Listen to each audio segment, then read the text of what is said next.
კომპანია რიონი გიყვებით ახალ და საჭირო ამბებს, ისევე როგორც ტელეკომპანია ბორჯომი გაძლევთ გამოხატვის საშუალებას, ისევე როგორც მეცხრე არხი გიჩვენებთ პროვალფეროვნებას, ისევე როგორც წარმოგიდგენთ ყველა მხარეს, ისევე როგორც მეცხრე ტალღა ვარკვევთ დეტალებს, ისევე როგორც ტელერადიო კომპანია ოდიში პასუხობთ კითხვებზე, ისევე როგორც მარნეული ტივი გითარგმნით, ისევე როგორც TV25 პოულობთ ფაქტებს თქვენი ინფორმირებისთვის, სწორედ ისე როგორც იმერვიზია გიჩვენებთ გზას, ისევე როგორც ტელეკომპანია გურჯაანი ვაშუქებთ თქვენს პრობლემებს და თქვენს მიღწევებს, ისევე როგორც თანამგზავრი არ გტოვებთ პრობლემებთან, ისევე როგორც ტელეკომპანია დია ვაანალიზებთ საჭირო თემებს, ისევე როგორც მეგატივი მუშაობთ მიუკერძოებლად, ისე როგორც თრიალეთი გაერთიანებთ ძალებს თქვენთვის, ისევე როგორც პროექტივი, რადგან არ აქვს მნიშვნელობა ვინ ხარ, ვის ემხრობი, ან რომელ რეგიონში ცხოვრობ.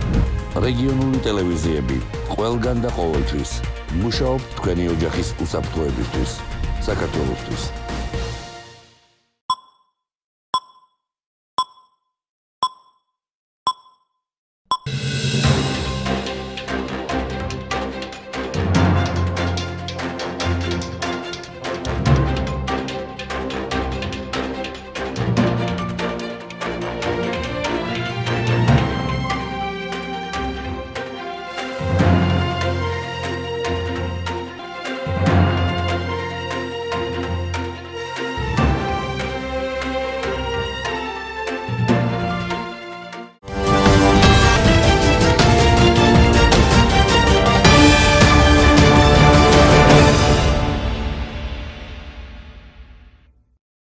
მოგესალმებით, მარნეულის ტელევიზიის პირდაპირ ეთერშია ახალი ამბების სპეციალური გამოშვება, რომელსაც მარნეულის ტელევიზიის გუნდთან ერთად მარიამ სამხარიძე და სალო სალახლი წარმოგიდგენთ. შეგახსენებთ, რომ თქვენთვის საინტერესო კითხვებითა და თემებით შეგიძლიათ დაგვირეკოთ ნომერზე 0357 22 ან მოგწეროთ მარნეულის ტელევიზიის Facebook-ის გვერდზე. Salamlayıram hər birinizi. Nəzərinizə çatdırım ki, COVID-19-la bağlı sizin üçün maraqlı olan sualları və ya mövzuları 0357 221592 nömrəsinə ya da televiziyanın Facebook səhifəsinə yaza bilərsiniz. მარნეულში სამარშრუტო ტაქსებსა და რიგშენობა ნაგებობებზე დღემდე შეხვდებით არაქართულენოვან წარწერებს, თუ რა შემთხვევაშია კანონის მიხედვით ნებადართული არაქართულენოვანი წარწერები და ფლობენ თუ არა ინფორმაციას ამის შესახებ მარნეულში, ამას ჩვენი სიუჟეტიდან შეიტყობთ.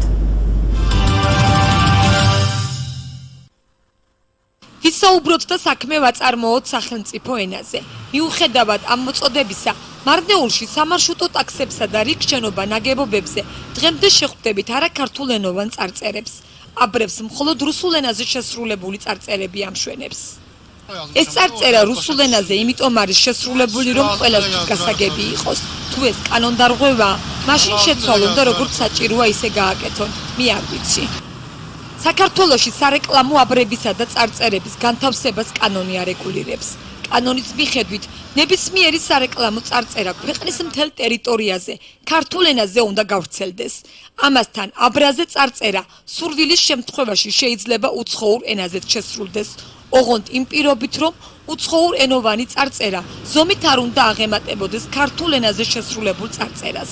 ამავე კანონით ორენოვანი მანათობელი წარწერის გამოყენების შემთხვევაში აუცილებელია, რომ ობიექტზე გაკეთებული ყველა წარწერა, ქართულიც და უცხოურიც, იყოს ერთნაირად განათებული და კითხვადი. Marneuli'de marşrutlarda ve bir sıra binalarda bugünədək Gürcü dilində olmayan yazılarla qarşılaşacaqsınız. Bununla bağlı ətraflı məlumatı hazırladığımız süjetdə izləyə bilərsiniz. Dövlət dilində danışaq və məşğul olaq. Bu çağırışa baxmayaraq mikroavtobuslarda və Marneulidəki bir sıra binalarda Gürcü dilində olmayan bir sıra yazılarla qarşılaşacaqsınız. Lövhələr isə yalnız Rus dilində yazılar ilə bəzədilib. Rasni selo yazmışam da o tərəf başa düşsün deyə. Lazım belə yazdırarıq, problem yox. Qanunvericiliyə görə Gürcüstanda reklam lövhələrinin və yazıların yerləşdirilməsi tənzimlənir.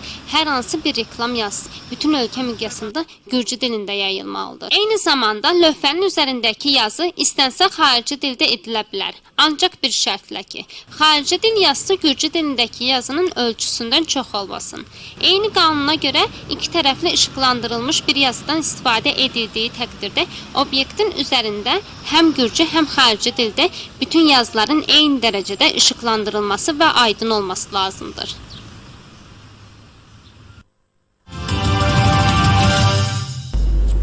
შორენა კრაველიძემ საკუთარი სურვილების ასრულებისათვის ბრძოლა წლების წინ დაიწყო. დღეს იგი დასაქმებულიცაა და ავტომობილსაც დამოუკიდებლად მართავს. კიდევ რაზე ოცნებობს შორენა და როგორ იბრძვის მის გარშემო შეუზღუდავი გარემოს შესაქმნელად, ამას ჩვენი სიუჟეტიდან შეიტყობთ.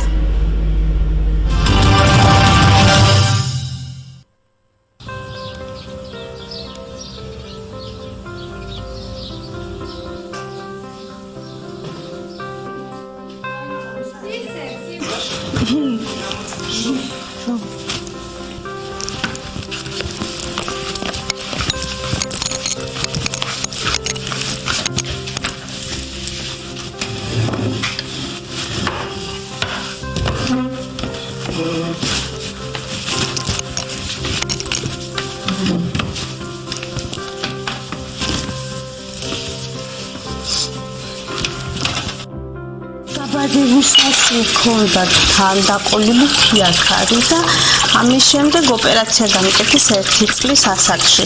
ნუ რა არის იცი, ასე მახსოვს ჩემი თავის სულ, მაგრამ ვამბობ ხოლმე რომ ვისაც მე მართება ასეთი რაღაცა, მათთვის უფრო ძნელი გადასატანია, იმიტომ რომ ძნელად ეგუებიან სხვა ცხოვრებაში გადასვლას, მაგრამ მე თითქოს არანაირად უკვე აღარ გამივიწყდი, შეჩეული ვარ და როგორ იცი, ვიცი, მგონია რომ ასე უნდა იყო, უბრალოდ რა არის, რაღაცა რაც მინდა ძალიან ხოლმე, ის ყველაფერი გამოვდის ჩემს შეზღუდვას, ჩემ პრობლემას, აღარ ვაქცევ ხოლმე ყურადღებას, თავარია ჯანმრთელობა, ჯანმრთელად ვიყო, კარგად ვიყო, ეგ არაფერმა შემაწუხოს და დანარჩენად, პრობლემას იმდენად შევეგუე, რომ აღარ მაწუხებს არანაირად, ჩვეულებრივად ვგრძნობ თავს.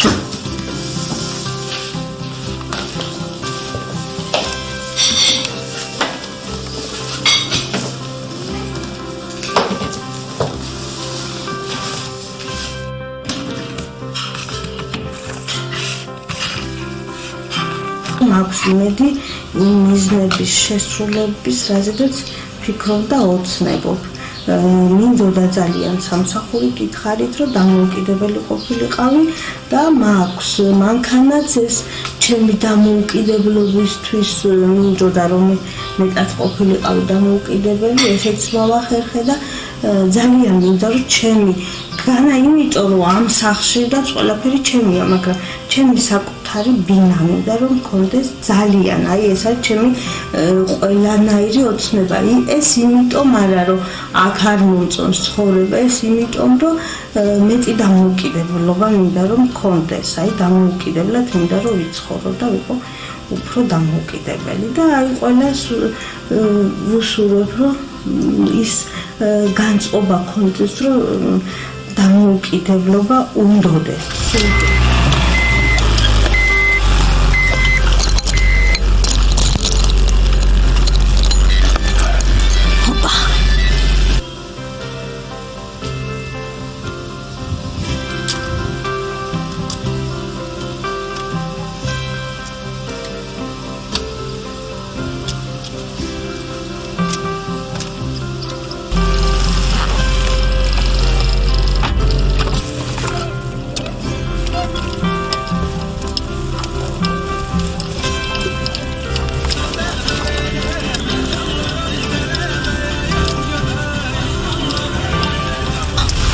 დავდიოდი თბილისში სასწავლებელში, რა თქმა უნდა, დავყავდი, ძღოლი იყო, ვისაც მივყავდი და მოვყავდი, მაგრამ მაინც ვცდილობდი ხოლმე დამოუკიდებლად ყველაფერს, მაშინაც ასე ველოსიპედით დავდიოდი, იქაც მეუბნეოდნენ, რატომ არ დადიხარო ეწლითო, მაგრამ იმიტომ არ დავდიოდი, რომ არ მინდოდა სხვები შემეწუხებია, არა, უფრო შეწუხებაზე არავის დაეზარებოდა, მაგრამ უბრალოდ ჩემთვის, აი დამოუკიდებლად მინდა რომ ვაკეთებ.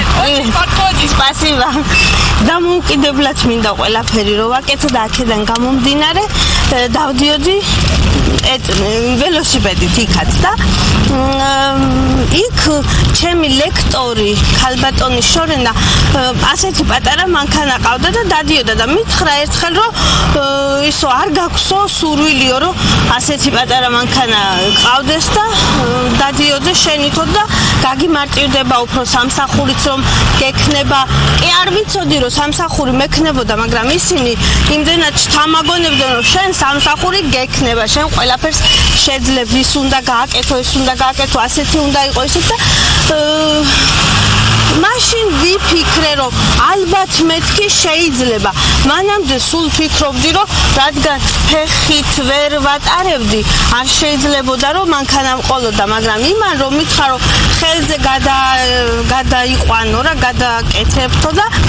ატარებო მაშინ დავფიქრდი რომ მეთქი მინდა და კარგი იქნება მეთქი ჩემთვის თქო და დავიწყე ბილეთების სწავლა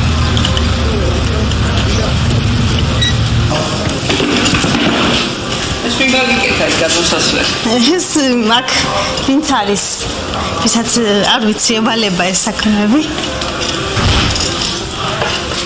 გამარჯობათ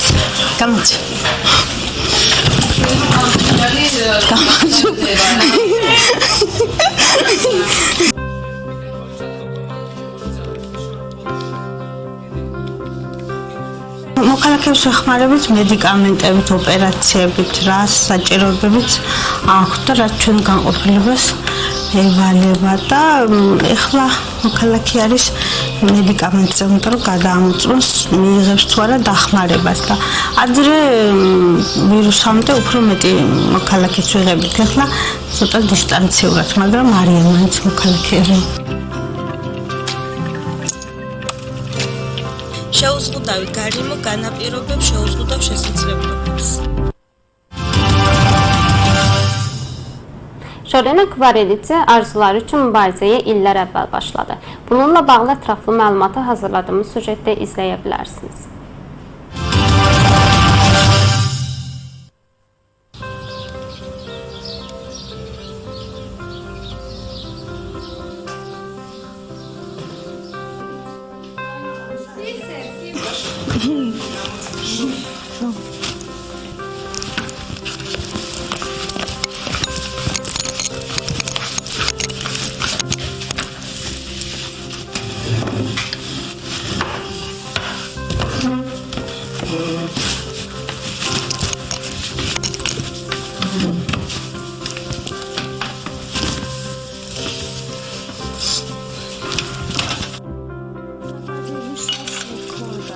Doğulduğum gündən bu problemim vardı və 1 yaşımda əməliyyat oldum. Ancaq həmişə deyirəm, belə bir hadisə kiminki sonradan başına gəlir, onlar üçün daha çətindir.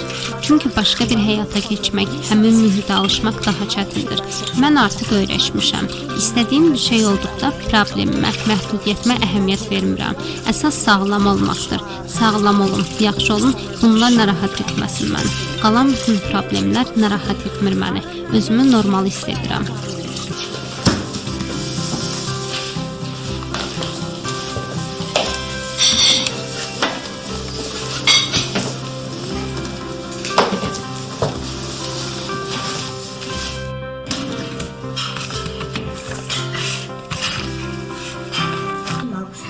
Arzu etdiyiniz hədəflərə çatacağınıza ümid edirəm.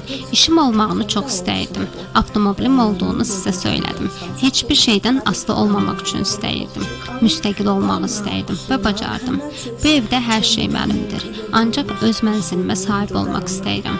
Bu mənim arzumdur. Bu o demək deyil ki, burada yaşamağı sevmirəm.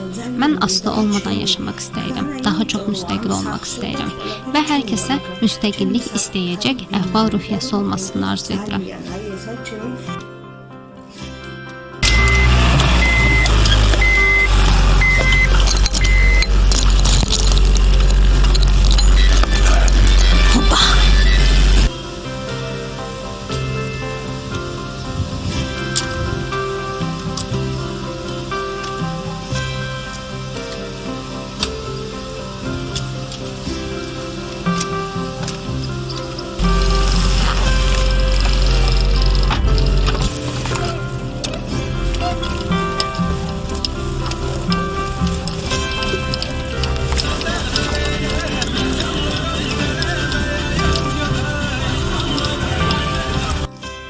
Səhər dərsə getdiyimdə əlbəttə ki, sürücü vardı. O aparıb gətirirdi.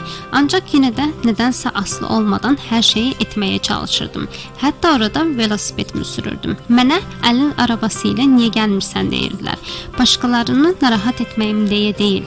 Heç kimin narahat olmazdı kömək etməyə. Ancaq hər şeyi özüm üçün asılı olmadan etmək istəyirəm. Buna görə də orada velosipedlə gəzirdim. Orada mənim müəllimim Şorina xanımın belə kiçik bir avtomobili vardı və onunla gəlirdi. Bir dəfə mənə dedi ki, istəmirsən belə kiçik bir avtomobilə sahib olasan və öz avtomobilinlə gedib gələsən. Gələcəkdə də işin olacaq. Onda sənin üçün hər şey daha asan olacaq. Mən heç işimin olacağını bilmirdim. Ancaq mənə o qədər ümidlə deyirdilər ki, işin olacaq. Bunu bacarmalısan, etməlisən, belə olmalısan. Sonra düşündüm ki, bəlkə də edə bilərəm, bacara bilərəm. Bundan əvvəl həmişə düşünürdüm ki, gəzə bilmədiyim üçün avtomobili sürə bilmərəm. Bacara biləcəyimi dedilər və fikirləşdim ki, mənim üçün daha yaxşı olacaq və başladım özüm üçün biletləri öyrənməyə.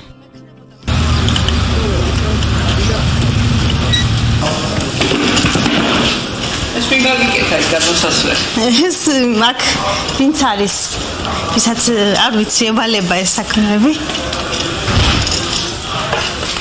გამარჯობათ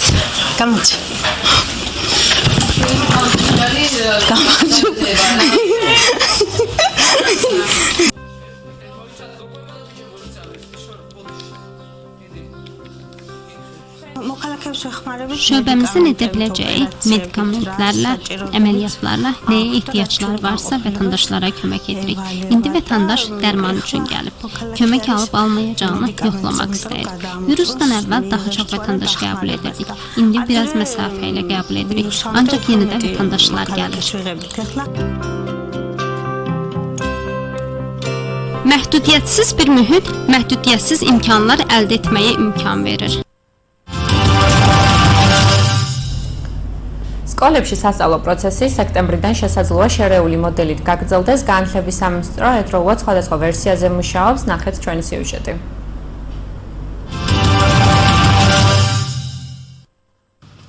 შესაძლოა სკოლებში სასწავლო პროცესი სექტემბრიდან შერეული სისტემით განახდეს. საქართველოს განათლების, მეცნიერების, კულტურისა და სპორტის სამინისტრო კორონავირუსის პრევენციის მიზნით სკოლებში სწავლების სხვადასხვა ვერსიებზე მუშაობს. ჩვენი სკოლა ჩართულია პროექტ ახალი სკოლის მოდელში, რამაც საშუალება მოგცა და მარტივად გადაგვიყვანა დისტანციურ სწავლებაზე, ანუ მარტივად შევძელით გადასვლა დისტანციურ სწავლებაზე და იცით რომ ერთი სემესტრი მიმდინარეობდა თითქმის დისტანციური სწავლება, ნუ სემესტრზე ნაკლები და ჩვენ მოვახერხეთ გვესწავლა კარგად, ხარისხიანად. ამ დისტანციური სწავლების პერიოდში ვატარებდით გაკვეთილებს, ვესწრებოდით მე და სასწავლო ნაწილი, ვატარებდით მშობელთა კრებებს, კათედრის სხდომებს, სპეცაბჭოებს და ანუ სრულ ყოფილად შემიძლია ვთქვა, რომ დისტანციურმა პერიოდმა მშვიდად და კარგად ჩაიერა ჩვენ სკოლაში. ეხლა მუშავდება საკითხი, ანუ იცით, მოგეხსენებათ ქვეყანაში და დედამიწაზე გლობალური პანდემიის პირობებში რა მდგომარეობა იქნება სექტემბერში არავინ არ იცის, ეპიდსიტუაცია როგორი იქნება და აქედან გამომდინარე განათლების სამინისტრო სხვადასხვა ვერსიებზე მუშაობს. სხვათა შორის 24 საათის განმავლობაში მუშაობს და მივესალმები ამას ყველაფერს ძალიან და ჩვენც მათთან ერთად სკოლები მუშაობთ და მიუყვებით მათ რეკომენდაციებს. ანუ რიგი სახის რეკომენდაციები უკვე მიღებული გვაქვს, ანუ გარკვეული საკითხები უკვე მუშავდება ამ საკითხთან დაკავშირებით და ჩვენც ინფორმაცია გვაქვს. მეც რასაკვირველია მასწავლებლებთან ვამუშავებ, მშობლებთან ვამუშავებ ამ საკითხს და გააჩნია ეპიდემიურ სიტუაციას მუშავდება სამი ვარიანტის სწავლების. შეიძლება ღმერთმა დაგვიფაროს, სიტუაცია მოიტანოს ისე რომ ისევ მთლიანად ონლაინ სწავლებაზე გადავიდეთ, შეიძლება არაფერიც არ იყოს და ჩვეულებრივ სწავლება სასწავლო პროცესს დაუბრუნდეთ და შეიძლება არის მესამე ვარიანტი ჰიბრიდული სწავლება, ანუ შერეული სწავლება ქვია ამას და აი ამ ნაწილზე განსაკუთრებით მუშაობ. ანუ ჰიბრიდული სწავლება მოიაზრებს ნაწილობრივ დისტანციურს, ნაწილობრივ სკოლაში სწავლებას. ნუ იხილება საკითხი, რომ პირველი და მეორე კლასი სკოლაში იulis, ნუ იხილება საკითხი, რომ ტექნიკური საგნები როგორი სწავლება, ჰუმანიტარული საგნები, ნუ ყველა შემთხვევისთვის ვემზადებით და ყველა შემთხვევისთვის ვართ მზად. კორონავირუსის გლობალური პანდემიის გამო დისტანციური სწავლების პროგრამა საქართველოში 16 მარტიდან დაიწყო. ჯერჯერობით უცნობია რა ფორმატში განახდება სასწავლო პროცესი სკოლებში. როგორც საქართველოს განათლების, მეცნიერების, კულტურისა და სპორტის სამინისტროში აცხადებენ, იმ შემთხვევაში თუ ქვეყანაში კორონავირუსის მასშტაბური გავრცელება არ მოხდება, სწავლება სექტემბრიდან ჩვეულ რეჟიმში განახდება. წინააღმდეგ შემთხვევაში კი სამინისტროში მოსწავლეთა ეროვნულ სასწავლო გეგმაზე მორგებული კონკრეტული პროგრამა შემუშავდება.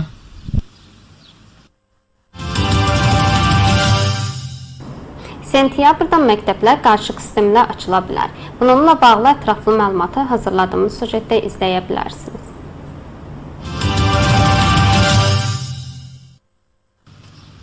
Sentyabr ayında məktəblər qarışıq sisteminə açıla bilər.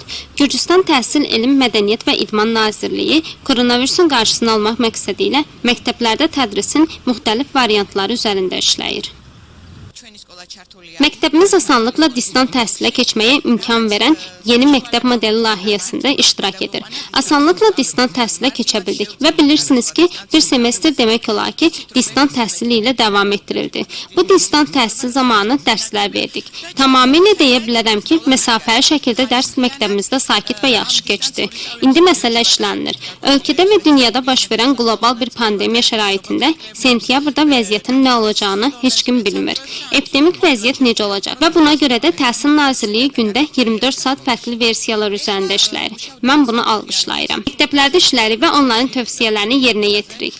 Bir sıra tövsiyələr almışıq. Mən əlbəttə ki, müəllimlərlə birlikdə bu mövzuda işləyirəm. Epidemik vəziyyətdən irəli gələrək tədris 3 variant ilə ola bilər. Onlayn tədrisə tamamilə keçə bilərik, ya normal təlim prosesimizə qayıda bilərik. Üçüncü bir seçim isə qarışıq tədris ola bilər. Xüsusilə bu müddət ərzində çox çalışırıq. Qarışıq tədris qismən məktəbdə, qismən distant təhsili nəzərdə tutur. Koronavirusun qlobal pandemiyası səbəbindən Gürcüstanda distant təhsil proqramı martın 16-sında başladı. Məktəblərdə tədris prosesi hansı formatda yenilənəcəyi hal-hazırda məlum deyil. Gürcüstan Təhsil, Elm, Mədəniyyət və İdman Nazirliyinin məlumatına görə koronavirus ölkə daxilində yayılmasa, sentyabr ayında təlimlər adi rejimdə davam edəcək. Əks təqdirdə nazirlikdə tələbələrin milli tədris planlarına uyğun xüsusi bir proqram hazırlanacaq.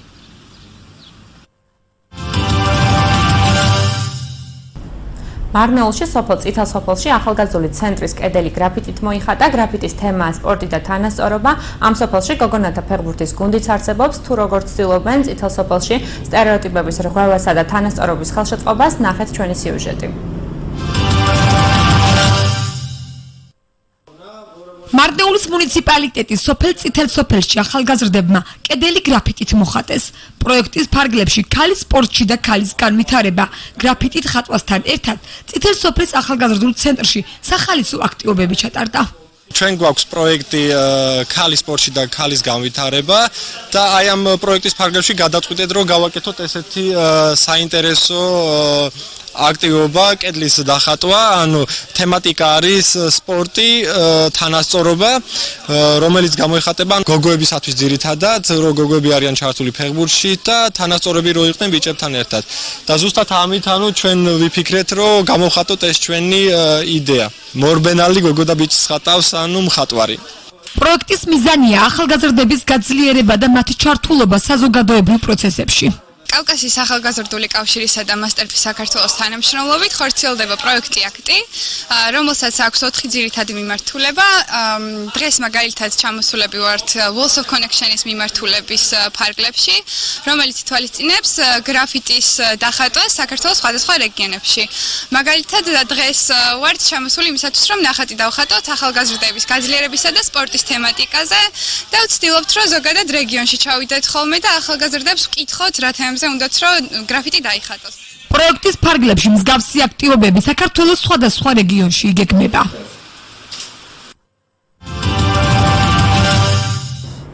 Marnəulinin Zitel Soper kəndindən Gənclər Mərkəzinin divarı qrafitlə boyandı. Bununla bağlı ətraflı məlumatı hazırladığımız sujetdə izləyə bilərsiniz. Marnəuli Bələdiyyəsinin Zitel Soperdə gənclər divarı qrafitlə boyadılar. Qadın idmanda və qadının inkişafı layihəsi çərçivəsində qrafitlə boyama ilə yanaşı Zitel Soperinin Gənclik Mərkəzində ev tapşırıqları fəaliyyətləri də keçirildi. Qadın idmanda və qadının inkişafı üçün bir layihəmiz var və bu layihə çərçivəsində divar rəsmləri kimi maraqlı bir fəaliyyət göstərməyə qərar verdik. Əsasən qızlar futbola cəlb olunur və oğlanlarla bərabər olurlar. Layihənin məqsədi gənclərə güc vermək və onları ictimai proseslərə də cəlb etməkdir. Qafqaz Gənclər Birliyi və Masterfri Georgiya ilə əməkdaşlıqda 4 əsas istiqamətə sahib bir layihə aktı həyata keçirilir. Məsələn, biz Gürcüstanın müxtəlif bölgələrində bir qrafit çəkməyi nəzərdə tutan İlovskeniş istiqamət çərçivəsində gəldik. Məsələn, bugün gənclərin gücləndirilməsi ilə bağlı bir şəkil çəkməyə gəldik. Ümumiyyətlə bu bölgəyə gəlməyə və gənclərdən nə mövzu üzərində qrafiti boyamaq istədiklərini soruşmağa çalışırıq. Layihə çərçivəsində Gürcüstanın müxtəlif bölgələrində də oxşar tədbirlərin keçirilməsi planlaşdırılır. ეხლა კი ჩავთავთ მაია ბიბილეიშვილს არასამთავრობო ორგანიზაცია ბავშვი ოჯახის საზოგადოების გამგეობის თავმჯდომარეს. მოგესალმებით, ქალბატონო მაია. გამარჯობათ, მადლობა მოწვევისთვის. ქალბატონო მაია, თქვენი ორგანიზაცია ერთ-ერთი პირველი იყო, ვინც მარნეულში შეზღუდული შესაძლებლობების მქონე პირთა მიმართულებით დაიწყო საქმიანობა. რა მდგომარეობა იყო მაშინ, წლების წინ და რა ეტაპზე ვართ ახლა, თუ შეგიძლიათ რომ თქვათ? დიდი მადლობა რომ მომიწვიეთ პირველ რიგში, მივესალმები თქვენს მსმენელებს ყველას. იცით 2013 ეს იყო 2013 წელი, ჩვენ როდესაც დავიწყეთ მუშაობა მარნეულის რაიონში, ამას ისტორია უძღვოდა ის, რომ ჩვენ USAID-ის ამერიკის საერთაშორისო განვითარების სააგენტოს ხარდაჭერით ვახორციელებდით მეტად საინტერესო პროექტს, კითხვა უკეთესი მომავლისათვის, ეს რომელიც ეხებოდა სმენის და მხედველობის დარღვევის მქონე ბავშვთა საზოგადოებაში ინტეგრაციის ხელშეწყობას და განათლებაზე ხელმისაწვდომობის გაზრდას. ერთ-ერთი სამიზნე რეგიონი იყო მარნეულის რაიონიც და აი ასე მოხდა ჩვენი აქ შემოსვლა, ჩვენი პარტნიორების მეშვეობით მოხდა ისე, რომ ყიზილაჯლოს საბავშვო ბაღის ტერიტორიაზე დაგვიწმეს ერთი ოთახი აქტივობებისთვის და აი ასე დაიწყო ჩვენი საქმიანობა. სიტუაცია მართლაც რთული იყო. თქვენ ახლა მსმენელებს არ გჭირდებათ ალბათ ჩემგან აღნიშნა და ყველამ კარგად იცით რა სირთულეები უწევთ, რომ დავიწყოთ სპეციალისტების ნაკლებობით, ასევე ენის ბარიერი წარმოადგენდა სერიოზულ გამოწვევას.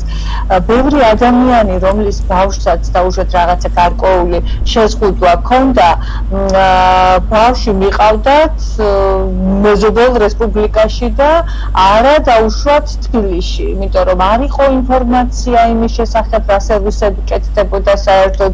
აღნიშნე რომ ნაკლები იყო სპეციალისტები, მშობლების განათლება, გათვითცნობიერების დონეც იყო საკმაოდ დაბალი და აი ამ სირთულეებთან გამკლავება მოგვიწია მაშინ ზუსტად. იცით რა არის, რომ მე დღევანდელ დღეს მართლა ძალიან მიყვარს მარნეულის მოსახლეობა, ის ადამიანები, ვისაც ამდენი წლის განმავლობაში ერთად მოვდიოდით მხარ-დაფხარ, ბევრი მშობელი დაგვიდგა გვერდზე და დღეს შემიძლია მათ ჩემი პირადი მეგობრები უწოდოთ ნამდვილად. მაშინ კიდე ეს ყველაფერი იყო ძალიან რთული, იმიტომ რომ უცხო საზოგადოებაში შედიხარ, პრინციპში განსხვავებული კულტურის მატარებელი ადამიანები არიან და რთულია რომ გენდლონ. მით უმეტეს რომ არ ესმით ენა და მე ძალიან ბედნიერი ვარ დღევანდელ დღეს, რომ ჩვენ ეს ნდობა მოვიპოვეთ და ჩვენ შორის ეს კომუნიკაცია შედგა. ქალბატონო მაია, ანუ როგორი იყო მომართვიანობა ეს, რომ გითხრათ ხომ არ შეგექმნათ რაიმე სირთულე? მომართვიანობა იმის მერე, როდესაც უკვე ეს ადამიანები გაგვიცნეს და ფაქტიურად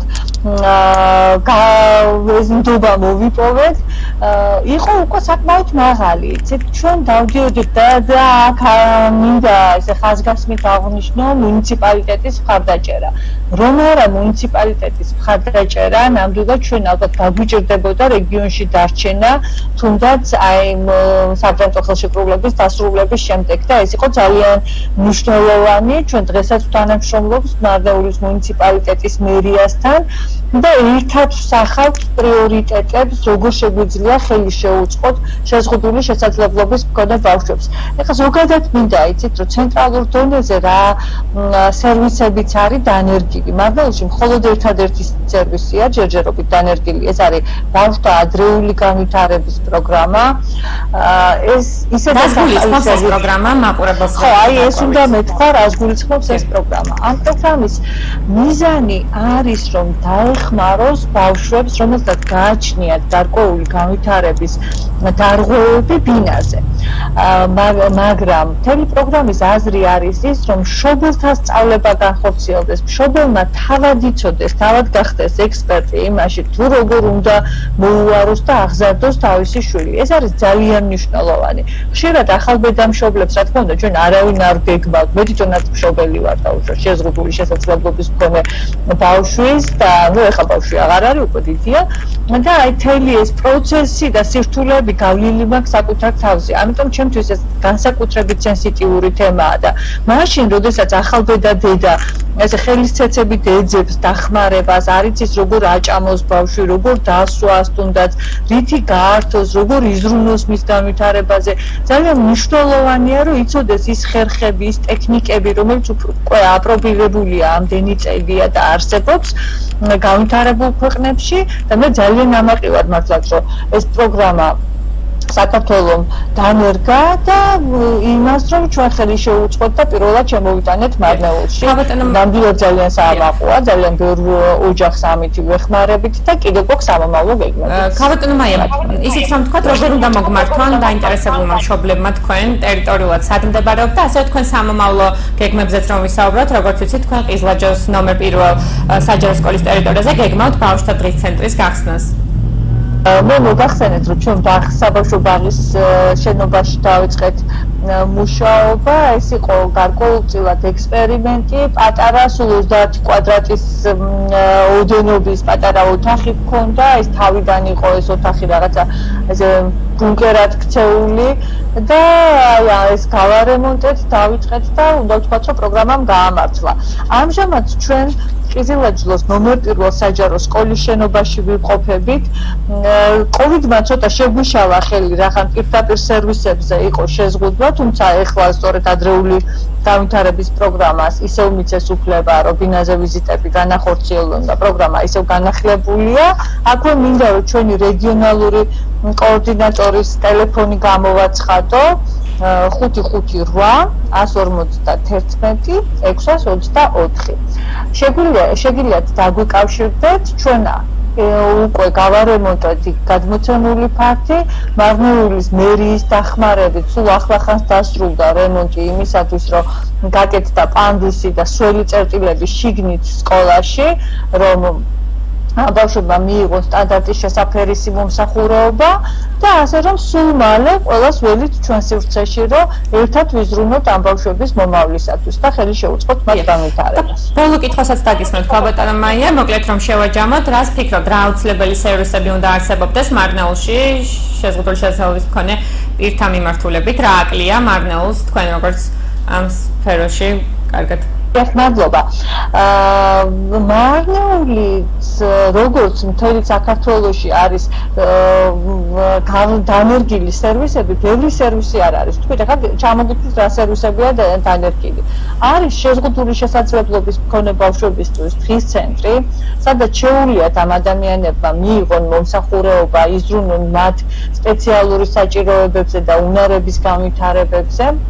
ასევე არის შეზღუდული შესაძლებლობის მქონე პირებისთვის, ანუ უბრალოდ 18 წლის ასაკის ზემოთ ადამიანებისთვის დღის ცენტრის მომსახურებების პროგრამა.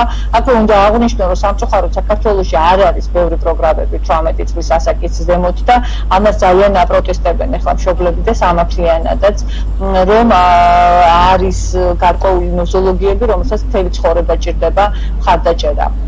ასევე არსებობს პროგრამა ფიზიკური რეაბილიტაციის და მარნეულში ეს პროგრამა რამდენადაც დანერგილია. არ არის აუტიზმის პროგრამა, რაც მართლა სერიოზული პრობლემაა დღეს, რომ რატომღაც როგორც თელს მსოფლიოში იმატებს აუტისტური სპექტრის მქონე ბავშვები და ეს აუცილებლად დასანერგი პროგრამა მგონია და ასევე უფროსებისათვის თერაპიული ცენტრები, რომელიც უზრუნველყოფს სხვადასხვა მომსახურეობას ადგილზე. და მე მგონია, რომ ჩვენ ასე გვაქვს შემუშავებული გეგმა, რომ ამ სტრატეგიით და ამ მიმართულებით ვიმუშაოთ, რომ ამ ადამიანებს ჰქონდეთ რეალური ხელშეწყობა, ჩვენ ვზრუნავთ ასევე სპეციალისტების გადამზადებაზე, ძალიან გვეამაყება, რომ ჩვენ გუნდში არიან მარნეულის რეგიონში მცხოვრები სპეციალისტები, რომლებიც არიან მაგისტრანტები, არიან წარმატებულები, კარგად ფლობენ ორივე ენას და ვფიქრობ, ეს არის ძალიან მნიშვნელოვანი, კარგი მაგალითიც არის გადამდები და ვფიქრობ, რომ კიდევ უფრო განვავითარებთ ამას და ამ სფეროს. დიდი მადლობა საინტერესო ინფორმაციის მოწოდებისთვის, დაგემშვიდობებით. მადლობა, კარგად წამოწევთ. ნახვამდის მაყურებელს შევახსენებთ, რომ მაია ბიბლიაიშვილი არასამთავრობო ორგანიზაცია ბავშვი ოჯახის საზოგადოების გამგეობის თავმჯდომარე საუბრობდა აღნიშნული ორგანიზაციის მიერ მარნეულში განხორციელებული საქმიანობისა და სამომავლო გეგმების შესახებ, შეზღუდული შესაძლებლობის მქონე პირთა ინტეგრაციის მიმართულებით. ეხლა კი ჩავთავთ თბილისის სტუდიას, თბილისსა და უცხოეთში მიმდინარე სიახლეების შესახებ.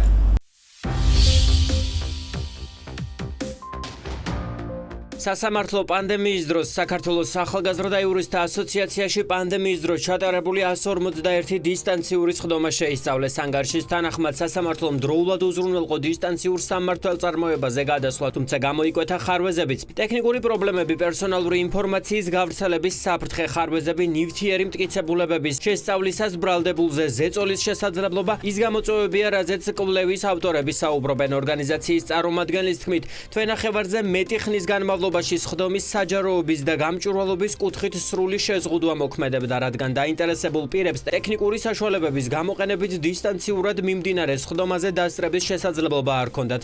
დისტანციური სამართალწარმოებისას საფრთხე შეექმნა ბრალდებულისა და მისი ადვოკატის კონფიდენციალურ ურთიერთობას. ამბობს კვლევის ერთ-ერთი ავტორი და აღნიშნავს, რომ გამოვლინდა შემთხვევები, როდესაც დისტანციურ პროცესზე ადვოკატი კონსულტაცია ბრალდებულთან მესამე პირებისთვის ხელმისაწვდომი იყო. კონფიდენციალობის საკითხი ადვოკატსა და ბრალდებულში ძალიან დიდი პრობლემა იყო, ვინაიდან იყო სხდომები, სადაც უკვე ხვდებოდით, რომ პირი იყო საჯარისხოს დაწესებულებაში, ადვოკატი სხვა მხრიდან ერთებოდა და ჭირდებოდა მას უკვე კონსულტაცია, იმიტომ რომ რაღაც ირეოდა აზრები და ადვოკატი ხოვა რომ თხოვთო ჩავერთვებიო ცალკეო და მოსამართლის თანაშემწე უთხრა რომ დივანმა უთხრა რომ კი ბატონო ჩაერთეთო უბრალოდ მე მაქსიმუმ ჩაუწიო სხვა მხრივ ეს რეკორდინგი ამ ჩაწერა გაგრძელდება და შემდგომ როცა ოქმი იქნება, ანუ ადვოკატის და ბრალდებულის ჩანაწერი ყველა მოусმენს და ეს თქმა უნდა არ უნდა იყოს არც და ესეც უყარებელი პრობლემას პროგრამა შეიძინონ ან რაღაც თქო ადვოკატი შეუშახონ დაწესებულებაში და იქიდან ჩაერთოს ისიც რაღაც ხმარება დაჭერდეს. ერთიან ეროვნულ გამოცდებზე 7 ივლისს გასულ აბიტურიენტს კორონავირუსი დაუდასტურდა. ამის შესახებ ამირან გამყრელიძემ განათლების სამინისტროში გამართულ ბრიფინგზე განაცხადა. მისი თქმით, აბიტურიენტის ჯანმრთელობის მდგომარეობა დამაკმაყოფილებელია, ხოლო მასთან ყოფს 9 აბიტურიენტსა და დამკვირვებელს შესაბამისი კვლევები უტარდებათ. გუშინ ჩვენს მიერ გვიანღამე დადასტურებული შემთხვევა გახლავთ იმ საოჯახო კონტაქტების რიცხვიდან, რომელიც გუშინ წინ ერთ-ერთ ქალბატონს დაუდასტურდა საქართველოს ერთ-ერთ რეგიონში კორონავირუსული ინფექცია და როდესაც ჩვენი ეპიდემიოლოგიური სამსახური იკვლევდა მასთან კონტაქტირებულ ადამიანებს, ერთ-ერთს დაუდასტურდა ახალგაზრდა გოგონას კორონავირუსული ინფექცია, რომელიც 7 რიცხვში გასულია ერთიან ეროვნულ გამოცდებზე. ყველა ღონისძიება გატარებული იმისთვის, რომ ჩვენ პრევენცია გავაკეთოთ ინფექციის გავრცელების და ასევე აბიტურიენტებს მივცეთ საშუალება, ვინც მასთან ერთად წერდა საგამოცდო ტესტებს, რომ გააგრძელონ შესაბამისი წესების დაცვით, ეპიდემიოლოგიური წესების დაცვით გამოცდები. ორ აბიტურიენტს, რომლებმაც ქართული ენისა და ლიტერატურის გამოცდაზე 6 ივლისს მაღალი ტემპერატურის გამო არ დაუშვეს COVID-19 არ დაუდასტურდათ. წლევანდელი ერთიანი ეროვნული გამოცდები 6 ივლისს დაიწყო. ქართულ ენასა და ლიტერატურის გამოცდა გასული წლებისგან განსხვავებით პანდემიის ფონზე 6 დღის განმავლობაში გაგრძელდა. ავღანეთში ნატოს მისიის მონაწილე 28 ქართველ სამხედროს კორონავირუსი დაუდასტურდა. ამჟამად ისინი გორის ჰოსპიტალში მკურნალობენ. ინფორმაციას საქართველოს თავდაცვის სამინისტრო ავრცელებს. უწყების ოფიციალური განცხადებით, ქართველი სამხედროები ადგილობრივი ავღანელი პერსონალისგან დაინფიცირდნენ და ისინი სპეციალური ავიარეისით გერმანიის საჰაერო ძალების სამხედრო თვითმფრინავით საქართველოში როტაციის გათვალისწინებულ ვადამდე რამდენიმე კვირით ადრე ჩამოიყვანეს. მათი ჯანმრთელობის მდგომარეობა ამ ეტაპზე დამაკმაყოფილებელია. ჩივილები არ აქვთ. ისინი მოთავსებულია ნახევრად ბოქსირებულ პალატებში, სტაციონარ მკურნალობაზე მოქმედი პროტოკოლის შესაბამისად. ამ კვირაში ავღანეთში გაემგზავრნენ საქართველოს თავდაცვის ძალების 13 ბატალიონი და პირველი ქვეითი ბრიგადის ნაკრები ასეული. ბოლდომეტრის ოფიციალური ინფორმაციით ავღანეთში კორონავირუსის ინფიცირების 34194 შემთხვევაა, მათგან 20882 გამოჯამრთელებულია, 971 კი გარდაცვლილი. გასული 24 საათის განმავლობაში საქართველოში ოფიციალური მონაცემებით კორონავირუსის 5 ახალი შემთხვევა დადასტურდა. 2 პაციენტი კი გამოჯამრთელდა. მარინა ეზოგბაიას თქმით, კორონავირუსით ინფიცირებულების 5 ახალი შემთხვევიდან 1-ის ინფიცირების წყარო უცნობია, 3 სატვირთო ავტომანქანის მძღოლია, 1 კი საგარანტინო სივრციდანაა. კორონავირუსის პანდემიის და სტატისტიკურად ყველაზე მოთხოვნადი სერვისები იუსტიციის სახლში დისტანციურ რეჟიმზე გადავიდა. ქორწინების, შვილადაყვანის, ბინადრობის და სხვა მომსახურებების მიღება მოქალაქეებს ამ პერიოდში დისტანციურად შეუძლიათ მიიღონ.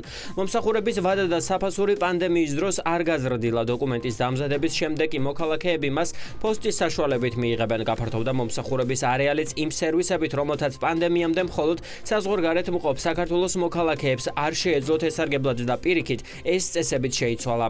ფაქტობრივად გულისხმობს თითქმის ყველა სერვისის სრულად 100%-იან დისტანციურად ხელმისაწვდომობის შესაძლებლობას, ანუ მოქალაქეს ფაქტობრივად არ უწევს მოსვლა და სახლიდან გაუსვლელად მას შეუძლია რომ ისარგებლოს სრულად დისტანციური სერვისით, გარდა ერთეული გამონაკლისის შემთხვევებისა, როდესაც ჩვენთვის მნიშვნელოვანია მოქალაქესთან უშუალოდ კონტაქტი, იმიტომ რომ მაგალითად ის პირველად იღებს პირადობის მოწმობას, მაგალითად ის პირველად იღებს ბიომეტრიულ პასპორტს და ჩვენ გვჭირდება მისი ხელმოწერა და მისი ბიომეტრიული მონაცემები. ამ რამდენიმე ერთეული შემთხვევის გარდა ჩვენ შეგვიძლია ვთქვათ, რომ სრულად დისტანციურად არის ყველა სერვისის ხელმისაწვდომობა შესაძლებელი. იუსტიციის სახლის მონაცემებით პანდემიის დროს მათ 10000 დისტანციური სერვისი და 100000-ზე მეტი კონსულტაცია გასცეს. კორონავირუსის პანდემიისას ჩაკეტილობის დროს ინგლისში 16 უსახლკარო ადამიანი კორონავირუსით გარდაიცვალა. ინფორმაციას ქვეყნის ეროვნული სტატისტიკის ოფისი ავრცელებს. ნაკლებად სავარაუდოა, რომ ყველა შემთხვევა დადგინდება. ორგანიზაციაში ვარაუდობენ, რომ რიცხვი შესაძლოა გაცილებით მაღალი იყოს. კორონავირუსის შემთხვევების მატების გამო ჰონგ-კონგის სკოლებში საზაფხულო არდადეგები დაგეგმილზე ადრე იწყება. ინფორმაციას BBC ავრცელებს. გამოცემა წერს, რომ ადგილობრივი მთავრობის ინფორმაციით ქალაქებში ბოლო 24 საათის განმავლობაში COVID-19-ის 42 ახალი შემთხვევა დაფიქსირდა. ახალი შემთხვევები კი ნაწილობრივ სკოლებსა და მოსწავლეებს უკავშირდება.